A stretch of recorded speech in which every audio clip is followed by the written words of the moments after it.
안녕하세요. 저는 40대 여자입니다. 저는 결혼을 좀 일찍 했어요. 남편은 제가 일하던 김치 공장 인근에서 용접공으로 일을 하던 남자였는데 가난했지만 저밖에 모르던 선량한 사람이었습니다. 남편과 제가 회사가 가깝다 보니 종종 인근 식당에서 한 번씩 마주치곤 했는데 선량해 보이는 미소가 자꾸 눈길이 가던 사람이었어요. 그런데 어느 날 계산을 하려고 보니 식당 주인 아저씨가 그러는 거예요. 그 용접공이 내고 갔어. 아까 저쪽에서 밥 먹고 있던 그 남자요? 응.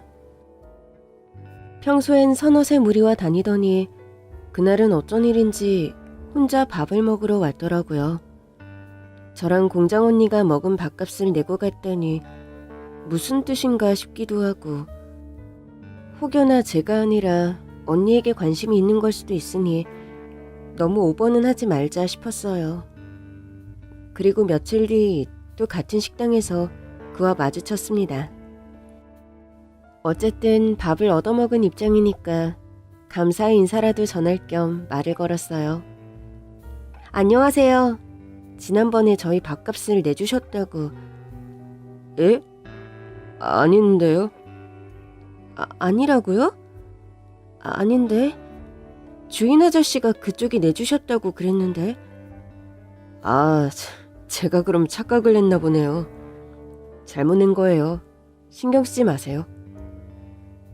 분명 그날 혼자 밥 먹는 걸 제가 봤는데 2인분의 값을 착각해서 더 냈다는 게 이해가 가지 않더라고요. 아무튼 딱 잘라서 말한 뒤 고개를 돌려버리던 그에게 더 할 말은 없었습니다. 대신 전 그날 그 남자의 밥값을 내주고 갔습니다.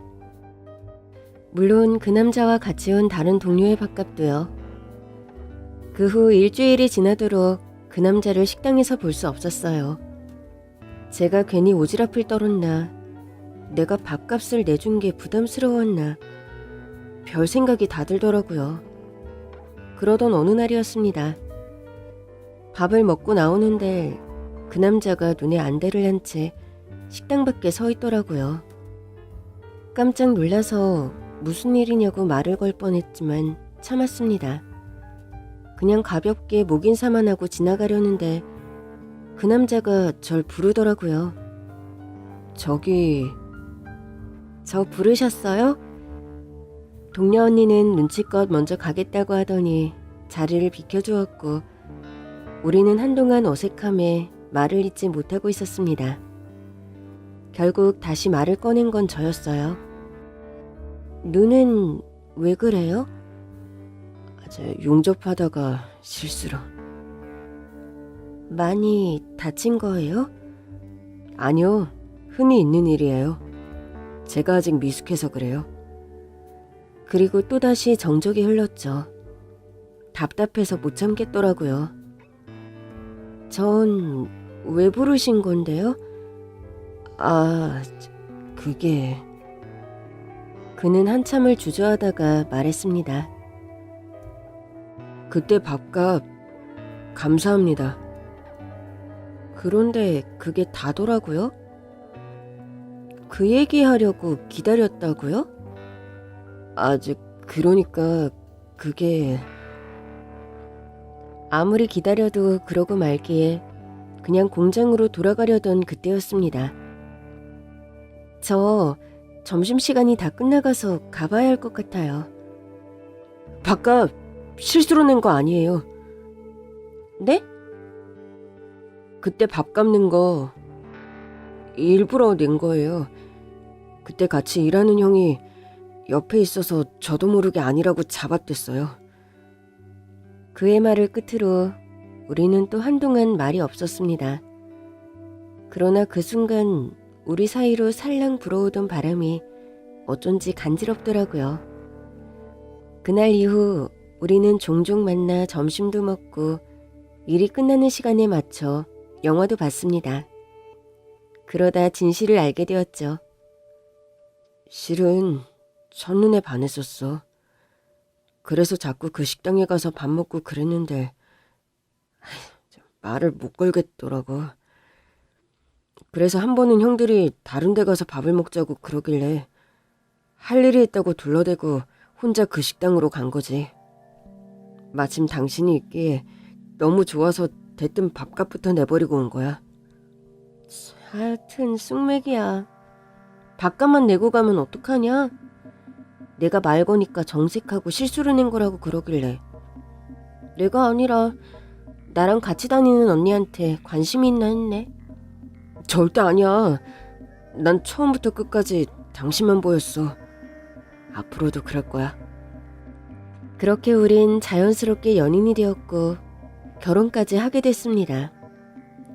서로 직장이 가까우니까 출근도 같이 하고 시간이 맞으면 퇴근도 같이 했습니다. 그렇게 알콩달콩 지내던 중에 불현듯 시어머니가 마음에 걸리더라고요. 여보, 어머니 나이도 많으신데 우리가 모셔야 하지 않을까? 당신 힘들지 않겠어?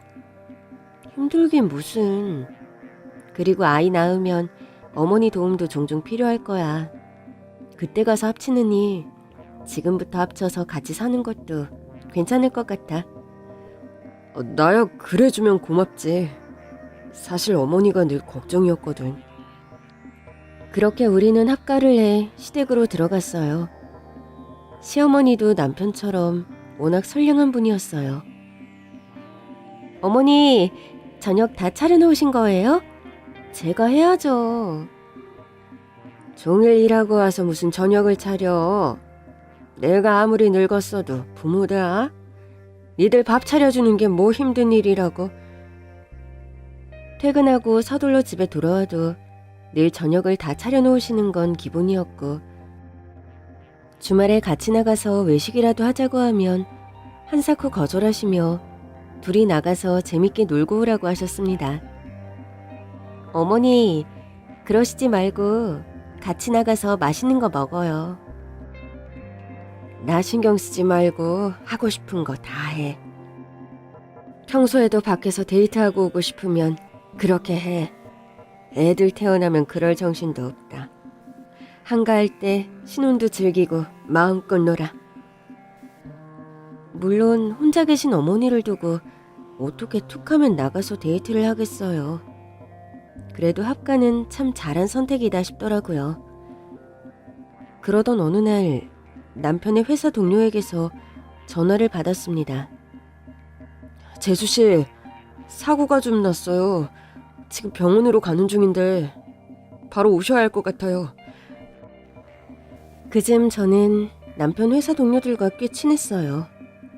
다들 우리 결혼식에 와주신 분들이기도 했고 직장이 가깝다 보니 퇴근하는 길에 남편의 회식 자리에서도 종종 참석했었거든요. 남편이 하는 일이 용접이다 보니 종종 사고가 있긴 했지만 회사에서 연락을 받은 건 처음이었습니다. 급히 병원으로 가보니 남편의 몰골이 말이 아니었습니다. 왜 이렇게 다친 거예요? 철제 더미에 깔렸어요. 네? 남편의 상태는 매우 좋지 않았습니다. 숨은 쉬고 있었지만 의식이 없는 상태였어요. 결국 의사가 그러더라고요. 마음의 준비를 하시는 게 좋겠습니다. 오늘 밤이 고비입니다. 결국 남편은 그 밤을 넘기지 못하고 세상을 떠났습니다. 제가 슬픈 것도 슬픈 건데 이 사실을 시어머니께 어떻게 알려야 할지 모르겠더라고요. 아들 하나 보고 사신 분인데 충격이 너무 클 것 같았어요. 어머니, 놀라지 말고 들으세요. 사고가 나서. 그런데 목이 메서 더 말을 못하겠는 거예요. 알았다. 무슨 소린지 알았어. 의외로 시어머니는 차분하셨고 병원에 와서도 눈물을 참으시며 하나뿐인 아들의 마지막 길을 침착하게 배웅하셨습니다. 장례가 끝난 뒤에야 시어머니는 참았던 눈물을 쏟아내시더라고요. 아가, 너도 나 떠나서 새 출발해. 행여나 너까지 저렇게 되면 난 살 수가 없을 것 같다. 저는 그런 시어머니와 부둥켜 안고 한참을 울었습니다. 그런 말씀 마세요. 제가 평생 모실 거예요.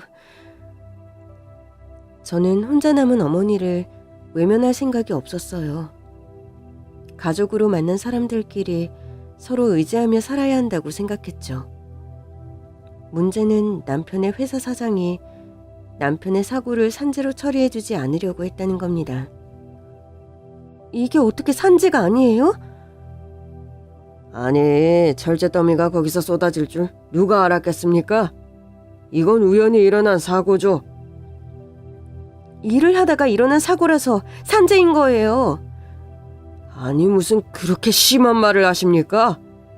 이게 무슨 산업재해라고 산재니 뭐니 하시는 거예요. 그렇게 말씀하시면 우리 사업장이 무슨 재해를 불러일으킨 것 같잖아요. 정 그러시면 제가 위로금은 조금 드릴게요. 그렇지만 산재 처리는 근거가 없어서 할 수가 없습니다. 남편의 회사 사장은 저에게 미안하다는 말 한마디도 하지 않았습니다. 그러더니 남편의 통장으로 겨우 200만 원을 넣었더라고요. 그게 위로금인 모양이었습니다. 저는 그게 남편의 목숨값인 것 같아 더 서러웠습니다. 이후로도 여러 번 사장을 찾아가 따져 물었지만 나중에는 귀찮다면서 자리를 피해버리더라고요. 저는 결국 소송을 할 생각으로 남편의 직장 동료들을 찾아갔습니다. 증언 좀 해주세요. 변호사하고 상담하고 왔는데 남편이 사고를 당한 구역이 CCTV에도 없는 사각지대라서 동료들의 증언이 필수적이래요. 에? 증언이요? 아주 근데 제가 사고 당하는 순간을 목격한 게 아니라서. 그런데 남편과 함께 밥도 먹고 우리 결혼식에도 왔던 직장 동료들이 전부 발뺌을 하는 겁니다. 그래도 철제에 깔린 건 보셨잖아요. 그게 저는 구출할 때 봤죠. 아니, 구출한 다음에 봤어요. 그래서 이게 증언이 될지 모르겠네요. 다른 동료들을 찾아가 봤지만 마찬가지였습니다. 철제가 무너지는 소리에 놀라서 가보긴 했는데 제가 갔을 때는 구출되고 있었어요. 철제 무너지는 소리에 가보셨다면서요. 그렇죠. 근데 제가 다른 일을 하고 있었으니까 일을 다 마치고 갔죠. 그래서 깔린 건 못 보셨다는 거예요? 그럼 119가 올 때까지 우리 남편은 거기 계속 깔려 있었다는 거네요? 에? 아니, 그건 저도 모르죠. 아무튼 저는 못 봤습니다. 나중에는 기가 차서 그들에게도 따져묻게 되더라고요. 이봐요, 당신 사람이야? 사장이 시킨 거죠. 증언하지 말라고. 증언하면 자른대요? 한 사람이 직장에서 일하다가 가족들과 인사도 못하고 세상을 떠났어요.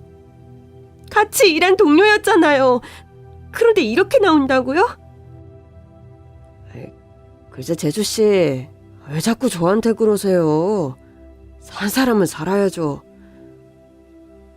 이건 언제든 그쪽한테도 일어날 수 있는 사고잖아요. 이렇게 처리해버리면 나중엔 당신들도 산재 처리 못 받는다고. 아무리 호소를 해도 그들은 자기는 모른다는 태도로 일관했습니다. 변호사를 찾아가 봤지만 동료들의 증언이 없으면 승산이 없다고 하더라고요. 남편분이 살아계신다면 어떻게든 산재 처리를 하는 게 더 낫겠지만 승산이 없는 소송을 해봤자 패소하면 돈만 더 날리게 되잖아요. 차라리 위로금을 더 받는 쪽으로 제가 합의를 진행해보면 어떨까요? 그 회사도 소송 걸려서 좋을 건 없을 거예요. 그즈음 전 너무 지쳐 있었어요.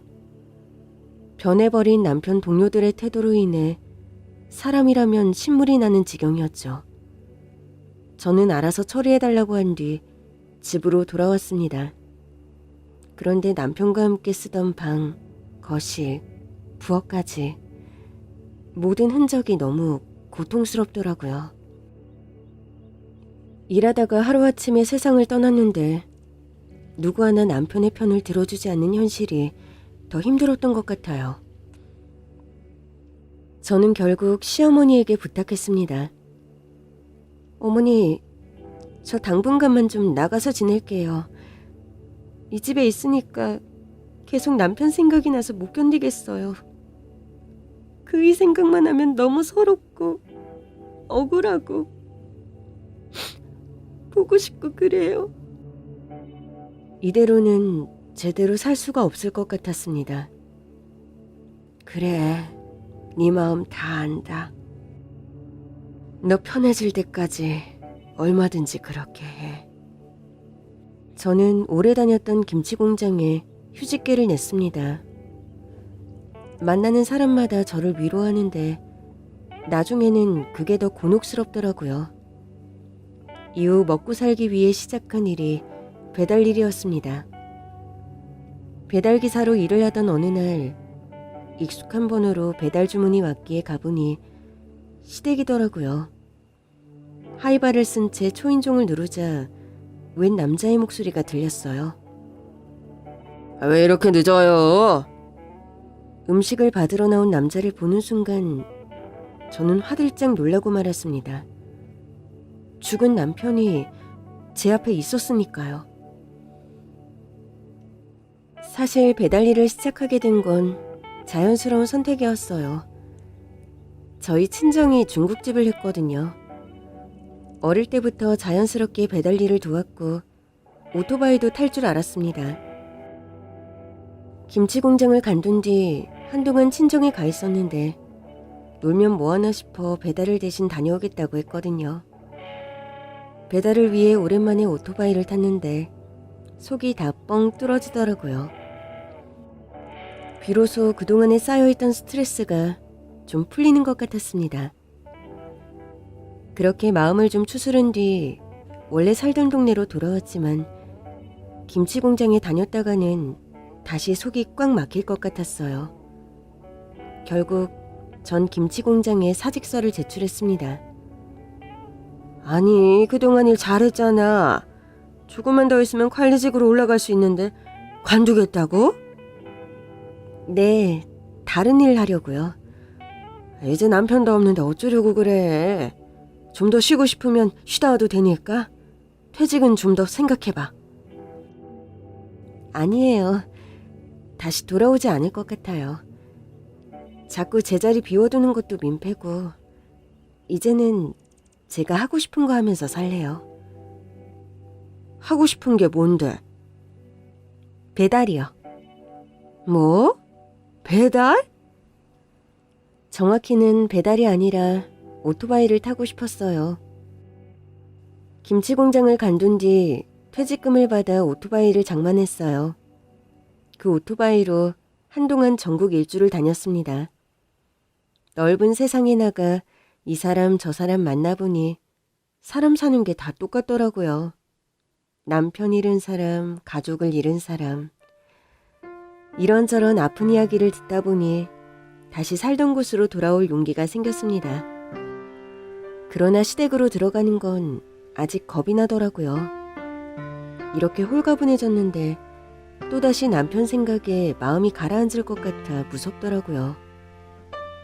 그래도 언제까지 시어머니를 혼자 둘 수 없었기에 인근에 임시 거처를 마련하고 배달 일을 시작했죠. 그날도 배달 일을 하고 있는데 앞집 배달이 조금 늦어졌어요.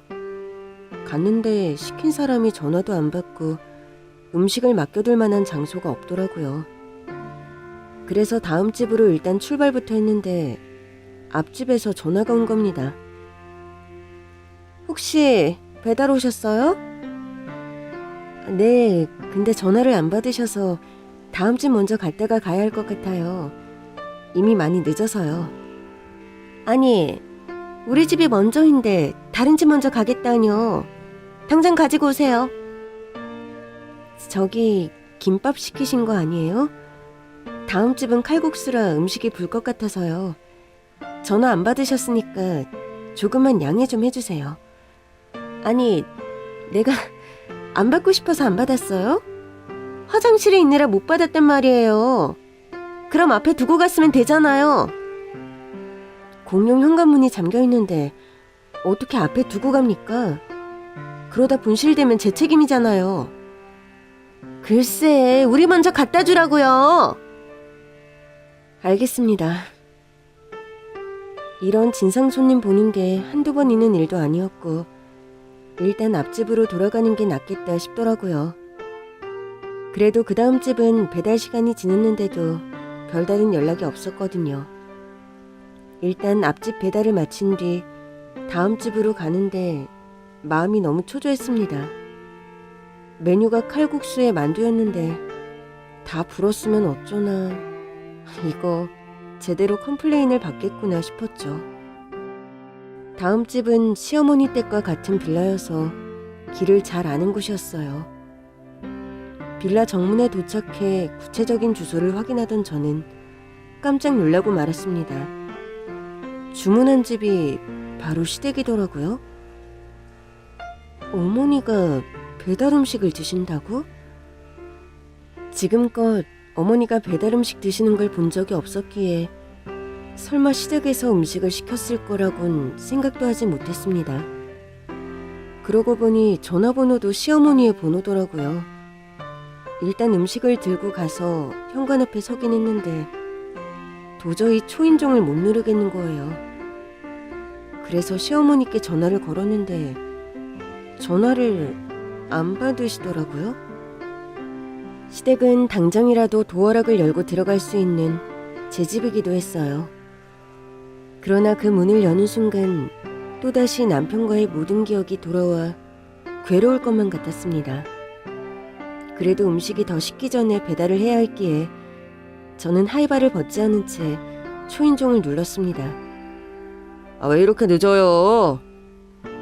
인터폰으로 저를 확인한 건지 웬 남자가 버럭 소리치며 문을 열더라고요.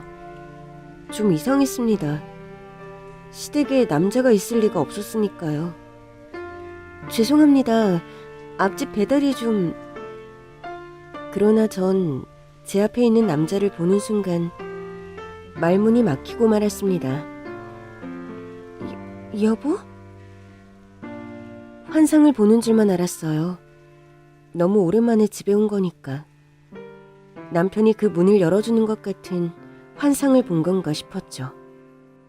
이거 꿈이야? 지금 당신 내 꿈에 나타난 거야? 네? 여보? 당신? 무슨 말씀을 하시는 건지. 저 미혼이에요. 그러나 그가 남편과 똑같은 얼굴로 미혼이라고 말하자 울컥 화가 나더라고요. 당신이 어떻게 미혼이야? 내가 당신 와이프인데. 에? 아니, 배달도 늦게 오셨으면서 웬 헛소리까지. 그 남자가 배달이라는 단어를 꺼내는 순간 정신이 번쩍 들었습니다. 예? 분명 남편과 똑같이 생긴 사람이었는데 태도하며 표정이 많이 다르더라고요. 아니, 칼국수랑 만두를 시켰는데 이렇게 늦게 오시면 어떡해요? 혹시나 사고 날까봐 전화는 안 했는데 이건 좀 너무하죠? 얼른 주세요. 다 본 거 아닌지 모르겠네. 그러면서 음식을 확인하는 모습을 보는데 자꾸만 남편과 겹쳐 보이는 겁니다. 저는 그제야 정신이 돌아왔고 그 집이 시댁이라는 것을 깨달았습니다. 그때였어요. 좀 늦을 수도 있지. 뭘 그래. 엄마 시장하시잖아요. 아유 괜찮아. 저기 기사 양반. 괜찮으니까 조심히 가요. 그러나 그 남자가 시어머니를 엄마라고 부르는 순간 저는 더는 참을 수 없었습니다. 시어머니가 문을 닫으려는 순간 저는 문을 붙잡았어요. 아니 기사 양반, 왜 그래요? 시어머니가 당황한 얼굴로 저를 봤습니다. 양반이 아닌가? 여자분인 것 같네? 제가 하이바를 벗자 시어머니는 화들짝 놀라셨습니다. 아가! 시어머니의 말에 남편과 똑같이 생긴 그 남자도 저를 봤어요. 다시 봐도 너무 남편과 똑같아서 저는 시어머니를 붙잡고 물었습니다. 어머니, 이게 어떻게 된 거예요? 저 사람 우리 그이 맞죠? 어떻게 된 거예요? 살아난 거예요? 근데 기억을 잃었어요? 시어머니는 난처한 듯 보였습니다. 그게 말이다. 어머니, 얼른 말해주세요. 저 사람 그이 맞잖아요. 시어머니에게 아들은 남편 하나뿐이었습니다. 그러니 그 사람이 제 남편이 아니고서야 다른 누구라고 설명될 수 있는 상황이 아니었습니다. 얼른 들어와. 내가 다 설명하마. 마침 시댁이 마지막 배달제였습니다. 저는 일단 안으로 들어갔어요. 분명 제가 살던 집인데 남편처럼 보이는 남자가 안에 있자 선뜻 들어갈 수가 없더라고요. 참 이상한 순간이었습니다. 분명 남편이 그 집 안에 있는데 낯선 그림처럼 느껴지는 거예요. 내 아들이다. 시어머니의 말에 저는 숨이 멎는 것 같았습니다. 그런 거죠? 그이 맞는 거죠? 부엌에 있던 그 남자도 거실로 나왔습니다. 엄마, 왜 안 오시고 배달기사를 집으로 들인 거예요? 그러나 곧 그 남자도 저를 알아보더라고요. 혹시... 맞아, 네 재수 씨야. 어머니, 그게 무슨... 재수 씨라니요. 저는 이 사람 아내죠. 저는 남편이 기적적으로 살아난 거라고 생각했습니다. 다만 기억을 잃어서 저를 기억하지 못하는 거라고 믿었어요. 그러나 시어머니는 저를 다독이며 말씀하셨습니다. 많이 닮았지? 내 큰아들이야. 어머니 큰아들이라뇨. 어머니 아들은 우리 그이 하나였잖아요. 혹시 충격 때문에 뭔가 기억이 잘 안 나세요? 아니야. 나 기억 멀쩡해. 그러자 그 남자가 저에게 다가와 정중하게 인사를 하더라고요. 아까는 헬멧을 쓰고 계셔서 얼굴은 못 알아봤어요. 제 동생 결혼 사진에서 봤습니다. 처음 뵙습니다. 저는 그 녀석 형이에요. 그러면서 저에게 손을 내미는데 손이 덜덜 떨렸습니다.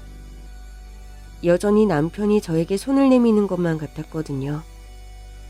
그 손을 잡는데 알겠더라고요. 그는 제 남편이 아니었습니다. 제 남편은 늘 손이 뜨거운 편이었거든요. 그런데 손이 너무 차갑더라고요. 이거 꿈 아니죠? 꿈 아닙니다. 저 그 녀석 형 맞아요. 그런 얘기 들은 적이 없어서. 저는 시어머니를 봤습니다. 시어머니는 눈물을 흘리고 계셨어요. 나도 둘째도 말을 안 해줘서 그래. 우린 얘가 죽은 줄만 알고 있었거든. 그러니까 진짜로 우리 그이한테 형이 있었다고요? 알고 보니 그 남자는 정말 제 남편의 형이었어요. 우리 집이 워낙 가난했다 보니 큰애가 사춘기 때 방황을 많이 했어. 시어머니의 말씀에 아주버님은 민망한 듯 고개를 숙였습니다. 애가 머리가 똘똘했는데 대학에 보낼 돈이 없었거든. 그땐 나도 혼자 아들들을 키우려니 사는 게 버거울 때였어. 아이가 대학에 가고 싶다고 하는데 내가 매정하게 그랬거든. 우리 집이 너 대학 보낼 돈이 어딨냐고. 그 돈이 있으면 한 끼라도 따뜻하게 먹고 살아야지 네 생각만 하느냐고. 엄마가 하도 매정하게 그러시니까 어린 마음이 너무 서럽더라고요. 그땐 어머니의 입장을 헤아릴 수가 없었어요. 실은 어머니 말씀대로 제가 이기적이었던 거죠. 동생은 못 먹어서 얼굴에 버짐이 피어 있는데 나는 내 욕심껏 살고 싶었으니까요. 그게 어떻게 욕심이야. 그 나이에 갖는 당연한 포부지. 실은 내가 그걸 못 해주니까 속이 상해서 더 뭐라고 했던 거야. 해주고 싶어도 해주겠다는 말을 도저히 할 수 없었거든. 그 후 아주버님은 집을 나가버렸고 이후로 연락이 뚝 끊겼다고 했습니다. 얘가 집을 나가고 1년이 지나고 2년이 지나고 5년이 지나도 연락이 없는 거야. 실종 신고도 하고 다 해봤는데 찾을 수가 없더라고. 결국 나랑 네 남편은 큰애가 세상을 떠났다고 생각했어. 그게 아니고서야 이렇게까지 연락을 안 할 애가 아니었으니까. 그 생각만 하면 밤새 우는 날도 많았어. 애가 어디서 고생을 하다가 쥐도 새도 모르게 세상을 떠난 건 아닌가. 얼마나 외롭고 힘들었을까 싶어서 그냥 어떻게든 대학에 보내줄걸. 그냥 보내준다고 말이라도 해서 붙들어 놓을걸 싶었지. 엄마가 제가 집 나갈 줄 어떻게 아셨겠어요. 야반도주 하듯 사라졌는데. 모자의 이야기를 듣고 나니 그제야 눈앞에 있는 사람이 남편이 아니라 아주버님이라는 게 믿기더라고요. 그래서 아주버님은 왜 연락을 안 하셨던 거예요? 사실 엄마에 대한 미움이 늘 있었어요. 엄마랑 아빠가 같이 트럭을 타고 장사를 다니셨는데 엄마가 운전하고 돌아오는 길에 사고가 나서 아빠가 돌아가셨거든요. 그 후로 엄마가 운전하는 차에도 안 탔고 엄마가 싸준 도시락도 안 먹고 엄마가 하라는 건 하나도 안 했어요. 돌아보니 그때가 사춘기였더라고요. 제가 대학에 가겠다고 하니까 엄마가 대학보단 일단 취업을 해서 나중에 대학 가는 게 어떻겠냐고 했는데 반항하고 싶은 마음만 들더라고요. 엄마는 아빠를 죽여놓고도 가족의 소중함을 모르는구나. 내 마음을 전혀 알아주지 않는구나. 그러면서 말도 안 되는 생각을 계속했던 것 같아요. 그러니 집을 나가서도 연락을 하고 싶지 않았죠. 이제부터는 평생 볼 일 없다고 생각하면서 지냈으니 연락을 했겠어요? 그래도 그 어린애가 혼자 사는 게 쉽진 않았을 텐데. 그래서 나도 얘가 살아있을 거라는 생각을 못했어. 엄마가 못 찾게 하려고 배를 탔어요. 배 타고 중국으로 갔죠. 이야기를 듣던 시어머니는 또다시 눈물을 흘리셨습니다. 내가 얼마나 미웠으면 그 어린애가 배를 탈 생각을 다 했겠니. 제가 철이 없었어요. 겁이 없어서 그런 거죠 뭐. 그렇게 갔다가 쥐도 새도 모르게 사라졌어도 아무도 몰랐을 거예요. 그땐 그런 생각을 전혀 못했어요. 그럼 언제 돌아오신 거예요? 이제 막 3일 됐어. 안 그래도 너한테 연락을 하려던 참인데 네가 배달기사로 떡하니 온 거지. 아까는 진짜 남편인 줄 알았어요. 너무 닮아서. 어릴 때부터 나이 차이는 좀 있는데 쌍둥이 같다는 소리를 많이 들었어. 그러고 보니 아주버님의 나이가 좀 더 많아 보이긴 하더라고요. 그이가 없어서 많이 놀라셨죠? 실은 알고 왔습니다. 네? 먼 중국 땅에서 연락도 안 하고 지내던 사람이 어떻게 동생의 부고를 알고 온 건지 의아했습니다. 사실 제가 회사를 운영하는데 동생이 다니던 회사의 가장 큰 고객이었어요. 정말요? 네. 그런데 얼마 전에 그 회사 사장이 중국으로 저를 만나러 왔었거든요. 재계약을 앞두고 있거든요. 와서 비싼 식사도 대접하고 그러길래 흔히 있는 일이라 그러려니 했었어요. 그런데 그 사람이 대뜸 최근에 자기 회사에 골치 아픈 일이 있었다면서 사장 노릇이 힘들다고 하소연을 하더라고요. 직원 하나가 사고로 세상을 떠났다고요. 사장이 아주버님에게 말한 그 사고는 제 남편이 당한 사고였습니다. 원래 같으면 산재 처리할 만한 일도 아니었는데 그 와이프가 와서 고소하겠다고 난리를 치더라고요. 그래서 어떻게 처리하셨어요? 그 직원이 진짜 열심히 일하던 사람이었거든요. 그래서 그냥 산재 처리해줬죠. 회장님도 아시겠지만 산재 처리해서 제가 좋을 게 하나도 없잖아요. 그래도 어떻게 해요? 직원들 아끼는 마음으로 했죠. 잘하셨네요. 그래도 내 회사에서 일하다가 세상을 떠났으면 책임지는 마음을 가져야죠. 회장님은 제 마음 알아주실 줄 알았습니다. 제가 이렇게 힘들게 산다니까요. 그 사장은 아주버님의 마음에 들기 위해 자신이 한 선행과 노고에 대해 열심히 떠들어댔고 아주버님은 그 얘기에 재계약을 마음먹었다고 했습니다. 저랑 오래 계약을 한 사장이라 저를 잘 알았던 거죠. 우리 회사가 약자들을 돕는 사업과 기부도 많이 하고 있었거든요. 말도 안 돼요. 그 사람 우리 남편한테 산재 처리 안 해줬어요. 예, 저도 압니다. 처음엔 그 사장 말을 믿고 비서에게 재계약 서류까지 준비하라고 했었어요.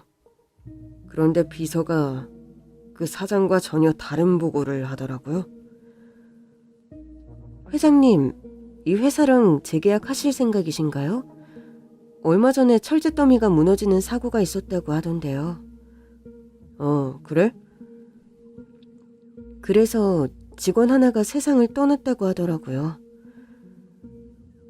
아주버님은 그제야 사고의 내용을 알게 됐고 그 정도면 산재 처리를 당연히 해줘야 하는 일이 아닌가 싶었대요. 산재 처리가 필요 없는 일인데 해줬다고 한 말이 걸리더라고요. 그래서 비서에게 진상을 좀 더 알아보고 한 뒤 재계약을 미뤘죠. 그리고서 알아보니 이 사람이 산재 처리를 안 해줬더라고요. 산재 처리를 안 해준 것도 비도덕적인데 나한테 와서 뻔뻔하게 거짓말을 했다는 걸 알고 나니까 어이가 없더군요. 저는 그간의 서름을 아주버님께 털어놓았습니다. 제가 얼마나 가서 애원했는데요. 우리 남편 열심히 일하다가 이렇게 된 건데 산재 처리를 안 해주는 게 말이 되냐. 이건 내 남편이 열심히 일한 시간을 외면하는 거다. 설득도 해보고 동료들한테 증언도 부탁했는데 사장이 시킨 건지 다들 사고 상황을 직접 본 게 아니라고 증언을 못 해주겠다고 하더라고요. 그 정도인 줄은 몰랐어요. 다만 그 회사 상황을 직접 보고 재계약을 결정하려고 한국에 왔어요. 어쨌든 기존에 거래하던 곳인데 해명 기회도 주지 않고 재계약을 무산시킬 수는 없겠더라고요. 그래서 아주버님은 불시에 남편이 다니던 회사 사장을 찾아갔고 그는 무슨 귀신이라도 본 것처럼 놀라더랍니다. 왜 그렇게 놀라십니까? 예? 아니 그게 늘 중국에서만 뵙다가 여기서 뵈니까 제가 알던 사람이랑 많이 닮으셨네요. 제가요? 아주 아닙니다. 제가 무슨 헛소리를. 아유, 한국에 다 오시고 어쩐 일이십니까? 아주버님은 그때부터 느낌이 이상했대요. 그 사장이 너무 당황하는 것도 그렇고 자신과 그렇게 닮은 사람이라면 동생밖에 없을 테니까요. 사실 처음 그 회사에 계약 기회를 준 건 그 회사가 제 고향 동네에 있어서였어요. 그런데 그 사장이 절 보고 누굴 닮았다고 했다가 말을 황급히 얼버무리니까 이상할 수밖에요. 아주버님은 그 사장에게 단도직입적으로 물었다고 해요. 사고로 세상을 떠났다는 직원 인사기록 좀 볼 수 있습니까? 산재 기록까지 전부 다요. 예? 아니지, 그 직원 기록을 왜... 이게 개인정보라서요. 왜요? 제가 개인정보를 유출하기라도 할 것 같나요? 아유, 그럴 리가요. 그래서가 아니라 아무래도 고인이기도 하고. 재계약을 원한다면 보여주세요. 확인할 게 있어서 그럽니다. 결국 사장은 아주버님 앞에 남편의 인사기록을 가져왔다고 합니다. 그런데 일부러 그런 건지 사진을 뗐더래요. 그런데 그 이름을 어떻게 모르겠어요? 그 녀석 인사기록을 보는데 자꾸 눈물이 나려고 해서 힘들었습니다. 그 사장에겐 티를 내고 싶지 않았거든요. 아주버님은 사장의 말과 달리 산재 처리가 돼 있지 않은 것을 확인했고 사장은 허둥지둥 둘러댔다고 합니다. 아이, 그게 아니라요, 회장님. 지금 산재 처리 중인데 아직 처리가 끝나지 않아서 처리되지 않은 걸로 기록된 겁니다. 돌아가신 지 몇 달이 지난 것 같은데 아직도 산재 처리가 안 된 건 회사가 승인을 하지 않은 거 아닌가요? 아유, 그러니까요. 제가 하라고 했는데 담당자가 실수로 누락을 했다지 뭡니까. 저도 회장님 덕분에 오늘에서야 알았어요. 제가 서둘러 처리를 하려고요. 그럼 지금 하시죠. 제가 보는 앞에서. 예? 아이, 그게 시간이 좀 지나서 절차를 처음부터 다시 밟아야 해서요. 그럼 처리되면 연락하세요. 재계약은 그때 다시 논의하죠. 계속 눈물이 날 것 같아서 아주버님은 서둘러 자리를 떠났다고 했습니다. 그 인간 애초부터 할 생각 없었어요. 저도 압니다. 그런데도 재계약 기회를 주시는 거예요? 아니요. 이미 늦었죠. 네? 아주버님은 저를 보며 의미심장한 미소를 지어 보였습니다. 재수씨, 제가 그 녀석을 다시 살릴 순 없어도 재수씨 힘들었던 건 다 풀어드릴게요. 저는 그때까지만 해도 아주버님이 중국에 있는 회사의 주인이라는 것 정도는 인지했지만 그 회사가 얼마나 큰지는 체감하지 못하고 있었어요. 그냥 제 맘을 알아주시는 것만으로도 고마웠고 적어도 그 회사랑 재계약은 안 하시겠구나 싶어 속이 좀 풀리는 것 같았습니다. 어쨌든 그 일로 그 회사도 큰 고객을 놓쳤으니 손해가 클 거 아니에요. 돈 때문에 산재 처리도 안 해주더니 결국 돈으로 손해를 보는구나 싶었죠. 그날 이후 저는 시댁으로 돌아왔습니다. 아주버님도 당분간은 시댁에서 지낸다고 했지만 일어나 보면 늘 집에 계시질 않더라고요. 사실 저는 아직 궁금한 게 많았어요. 어머니도 꽤 놀라셨겠어요. 갑자기 아주버님이 돌아오셔서 몰라다 마다 눈앞에 다시는 못 볼 줄 알았던 큰애가 나타났는데 그 사장님이 보여준 인사기록에서 보니까 집 주소가 그대로더래. 어머, 그럼 그때부터 계속 이 집에서 사신 거예요? 애가 살아있을 리 없다고 생각하면서도 이사는 못 가겠더라고. 애가 언제라도 찾아올 것만 같아서. 그 덕에 다시 만나신 거네요. 근데 어머니는 안 헷갈리셨어요? 전 처음 봤을 땐 진짜 우리 그이인 줄 알았어요. 그래도 내가 엄마잖니. 보는 순간 알겠더라고. 시어머니는 아주버님을 끌어안고 한참을 우셨다고 했습니다. 그래도 하늘이 나를 버리지든 않는구나 싶더라고. 둘째를 보낸 아픔이야 평생 가겠지만 첫째라도 돌아온 게 얼마냐 싶었어. 나는 걔가 동생 간 건 모르고 온 줄 알았는데 이미 알고 있어서 더 놀랐지 뭐. 오랜만에 배달을 쉬며 시어머니와 그간의 이야기를 나누던 그때였습니다. 모르는 번호로 전화가 오기 시작했어요. 받을까 말까 고민하다가 받았는데 남편이 다니던 회사 사장이더라고요. 제가 만나 뵙고 좀 드릴 말씀이 있는데 회사로 좀 와주시겠습니까? 전 할 말 없는데요. 산재 문제로 연락드린 거예요. 오시는 게 이득이실 텐데요. 사장은 상당히 건방진 투였습니다.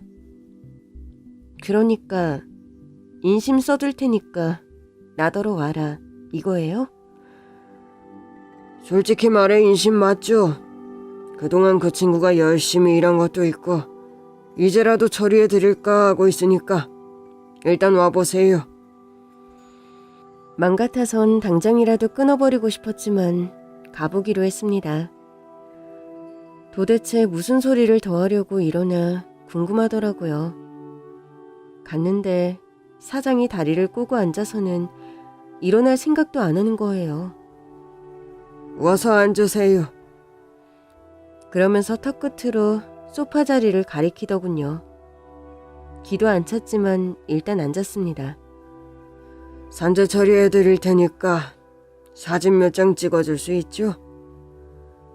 곧이어 여러 번 본 사장 비서가 사진기를 들고 들어오더라고요. 그럼 찍을까요? 그러나 전 비서에게 가서 사진기를 빼앗았습니다. 아니, 왜 이러세요? 사진 안 찍을 거니까요. 그러자 사장이 버럭 화를 내는 겁니다. 아니 해달라고 난리칠 땐 언제고 사진 한 장 안 찍겠다는 거예요? 가는 게 있으면 오는 것도 있어야지. 산재 안 받아요. 그럼 됐죠? 저는 그대로 사장실을 나가려고 했습니다. 그제야 사장이 달려와서 저를 붙잡더라고요. 아니 도대체 왜 이러는 거예요? 사장님이야말로 갑자기 왜 이러세요? 산재 처리할 만한 일도 아니라면서요. 남편 동료들 입단속도 제대로 해두셨던데 이제 와서 왜 이러세요? 아니 글쎄 이제라도 해드린다니까. 아유 알겠어요. 사진 찍지 맙시다. 그냥 도장만 찍고 가세요. 글쎄 더럽고 치사해서 안 받는다고요. 아니 도장 하나만 찍으면 끝인데 왜 안 받아요? 주는 건 사장님 맘이고 안 받는 건 내 맘이에요. 아니 남편 생각을 하셔야지. 그건 남편의 노고를 인정받고 싶다면서요. 해준다니까. 사장님이 안 해줘도 우리 남편 열심히 산 거 우리 가족들이 기억하니까 됐어요. 전 이만 갑니다. 그 사장의 속을 제가 모를 리가 없잖아요. 남편 산재 처리해주고 아주버님 회사와 수월하게 재계약을 하고 싶은 거겠죠. 그 회장이 내 남편의 형인 줄도 모른 채 말이죠.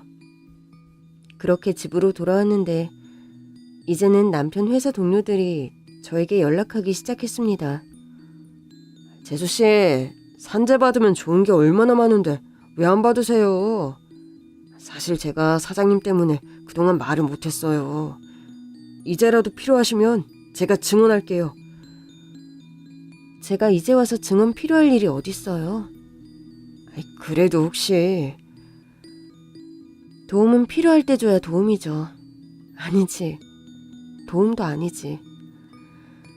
사실 좀 말해달라고 했는데 입속 다물었던 분이 갑자기 왜 이러시는 거예요?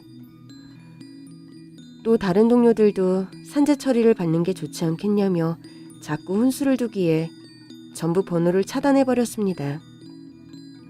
그렇게 애원할 때는 한 번을 안 도와주더니 이제 또 사장이 시키니까 저한테 전화를 건 모양이었어요. 그래도 제가 듣질 않으니까 그 사장이 선물 바구니를 들고 집까지 찾아오더라고요. 아니지 사장님, 도대체 왜 이렇게까지 하십니까? 저도 며느리도 이제 산재 처리 필요 없다니까요. 어머님, 제가 그 친구를 얼마나 아꼈는지 모르실 겁니다. 예, 전혀 모르겠어요. 예? 이제와 이래봤자 달라지는 거 없으니 돌아가세요. 사실 그때 아주버님도 집에 계셨거든요. 저랑 아주버님은 숨죽인 채 그 모습을 보고 있었습니다. 어머, 우리 어머니 맞으세요? 저렇게 매몰차게도 말씀하실 줄 아는구나. 젊을 때는 더 하셨어요. 그땐 살기 어려워서 더 그러셨겠지만. 그렇게 전 시어머니의 새로운 모습도 보고 어머니 앞에서 무릎을 꿇는 사장의 모습까지 볼 수 있었습니다. 사실 그 정도로 속이 꽤 시원했어요. 며칠 뒤 아주버님은 중국으로 돌아가셨습니다. 일이 많아서 일단 가서 처리를 좀 하고 또 오겠다고 하시더라고요. 그렇게 몇 달이 지난 어느 날 깜짝 놀랄 만한 사실을 듣게 됐죠. 아유 세상에, 둘째가 다니던 회사가 부도가 났다는구나. 네? 어쩌다가요? 원래부터 사장이 비리가 많았던 모양이야. 그게 다 들통나는 바람에 투자처도 다 잃고 망했대. 어머. 둘째가 깔린 철제 관리도 엉망이었다더라. 안전관리를 제대로 안 한 것도 다 걸린 모양이야. 몹쓸 인간 같은 이라고. 그래놓고 지들은 책임 없다고 발뺌이나 하고. 불쌍한 내 아들. 그제야 저는 아주버님이 꽤 영향력 있는 사업가라는 것을 체감할 수 있었습니다. 저는 아주버님께 전화를 걸었습니다. 아주버님, 어떻게 하신 거예요? 남편 다니던 회사 재기 불능인 것 같더라고요. 사실 마음이 좀 무거웠어요. 남편을 외면한 사장과 동료들이 믿긴 했지만 직장을 잃었을 다른 직원들을 생각하니 마음이 편하지 않더라고요. 엄밀히 말하자면 제가 한 건 거래를 끄는 거랑 과실에 대한 신고를 한 것뿐이에요. 그 사장이 평소에 회사를 건실하게 잘 운영을 했다면 제가 거래를 끊는다고 망하기까지 했을까요? 좀 힘들기는 해도 다른 거래처를 터서 운영을 이어갔겠죠. 하긴 그런 사람이니까 그이한테도 그렇게 못되게 굴었던 거겠죠. 그럼요. 제가 아무리 동생 일로 화가 나도 멀쩡한 회사를 망하게 할 만큼 기업 윤리가 없는 사람도 아니고요. 그 사장은 정당한 대가를 치른 것뿐이에요. 이런 말이 어떻게 들릴지는 모르겠지만 저도 제 동생 덕에 부도덕한 거래처를 하나 걸렀습니다. 안 그랬으면 이번에도 재계약을 했을 거고 그런 사람의 배를 불려줬을 테니까요. 조사해보니까 직원들 체납도 꽤 있더라고요. 정말요? 저희 남편은 체납까진 아니었고 좀 늦게 들어온 적은 여러 번 있었어요. 체납은 전에 있었던 일이고 그 직원들은 항의하다 못해 결국 관두고 회사를 나갔더라고요. 그 사장은 과실치사로 감옥에 갈 겁니다. 진짜 나쁜 사람이었네요. 직원들은 뭐 먹고 살라고. 그리고 아직 확정은 아닌데 그 회사 건실한 기업에서 인수해서 운영할 예정이에요. 그럼 전에 있던 직원들도 다시 복직할 수 있을 거고요. 어머, 정말요? 예, 제가 아는 회장님께 부탁을 드렸더니 흔쾌히 인수하시겠다고 하시더라고요. 그렇게 남편 회사의 사장은 악독한 행실에 대한 대가를 치렀고 그 회사를 완전히 떠나게 됐습니다. 그 일이 없었다면 어쩌면 아주버님은 더 오랜 시간 가족에게 돌아오지 않을 수도 있었겠죠. 사실 늘 돌아오고 싶었어요. 다만 떠나 있는 시간이 길어지니까 용기가 나질 않았죠. 동생 덕에 다시 어머니를 찾아올 용기를 낼 수 있었어요. 물론 그 녀석을 다시 못 보게 된 건 여전히 가슴 아프지만요. 조금만 더 일찍 올 거라는 생각을 지울 수가 없어요. 남편의 억울함을 다 풀어주고도 아주버님은 여전히 후회가 남는다고 했습니다. 아주버님은 주어진 환경에서 최선을 다해 사셨고 저희 남편도 그랬어요. 예, 그렇지만 2번 다시는 이렇게 가족의 부고를 듣고 싶진 않네요. 그래서 말인데 재수씨, 어머니랑 같이 제가 사는 곳으로 가는 건 어떠세요? 갑작스러운 제안이라 저는 좀 당황했어요. 시어머니의 아들이니까 따라가시는 게 당연하겠지만 저는 이제 남편도 없는데 괜한 짐이 될까 걱정이었습니다. 아주버님, 저는 괜찮아요. 어머니만 잘 부탁드려요. 얼마나 다행인지 모르겠어요. 남편 떠나고 어머니한테는 자식 하나 없는 것 같아서 늘 마음이 쓰였거든요. 그래서 제가 평생 모시고 살 생각이었는데 이제야 저도 마음이 좀 편해졌어요. 그러니까 재수씨도 같이 가주셔야죠. 우리 가족이신데. 가서 하고 싶은 일이든 공부든 다 하시고 편하게 누리세요. 제가 뭐든 다 해드릴게요. 결국 저는 시어머니와 함께 아주버님을 따라갔습니다. 많이 고민했지만 그 즈음엔 어머니도 아주버님도 제 가족 같아서 따로 살 생각도 못 하겠더라고요. 그리고 많은 시간이 흘렀네요. 요즘도 가족끼리 종종 얘기하곤 합니다. 남편이 우리 가족을 다시 이어준 거라고요. 그래서 앞으로도 서로 의지하며 더 행복하게 살아가려고요.